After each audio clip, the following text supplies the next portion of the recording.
Энэ удаагийн Олимпиадад Ховд аймгийн төв болон 16 сумын 5-аас 12 дугаар ангийн 70 гаруй сурагчид 20 гаруй англи хэлний мэргэжлийн багш нар оролцжээ. Олимпиадыг махан сумын засаг даргасан Анигрын Римэдийн нэрэмжит болгон тэдний үр хүүхдүүд нь санаачлан 2 дахь жилдээ амжилттай зохион байгууллаа. Тус Олимпиадыг зохион байгуулснаар багш сурагчдын англи хэлний мэдлэг ур чадварыг нэмэгдүүлэх, сурагчдын хэл сурах хүсэл сонирхлыг бий болгох зорилготой гэж зохион байгуулагчид онцолж байна. Римэдийн нэрэмжит англи хэлний олимпиад нь улсын олимпиадын өмнө Ховд аймагт болж байгаа томоохон сорилго бөгөөд багш сурагчдын англи хэлний мэдлэг ур чадварыг нэмэгдүүлэх, эсэлт ерөнхий шалгалтанд бэлтгэхэд үр дүнгээ өгөх юм. Олимпиадыг 5-аас 7 дугаар анги, 8-аас 10 дугаар анги, 11-ээс 12 дугаар ангийн сурагчид англи хэлний багш нарын гэсэн 4 ангиллаар явуулж шилдэгүүдийг шалгаруулжээ.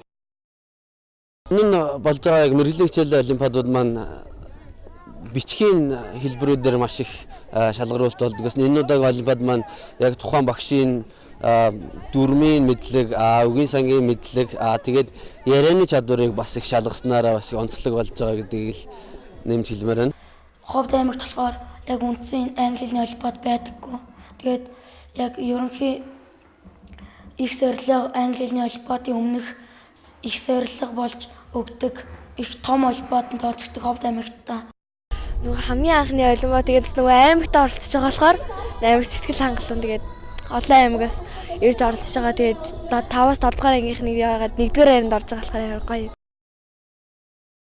Римэдийн нэрэмжит англи хэлний олимпиад нь Ховд аймгийн ерөнхий боловсролын сургуулийн багш сурагчдын дунд зохион байгуулдаг хамгийн өргөн цар хүрээг хамарсан олимпиад гэдгээрээ онцлогтой. Цаашид оролцогчдын тоог нэмэгдүүлж, аслагдсан бүс нутгийн багш сурагчдын англи хэлний мэдлэг ур чадварыг дээшлүүлэхэд олимпиадаар дамжуулан оюуны хөрөнгө оруулалт хийхээр зохион байгуулагчид зорьж байна.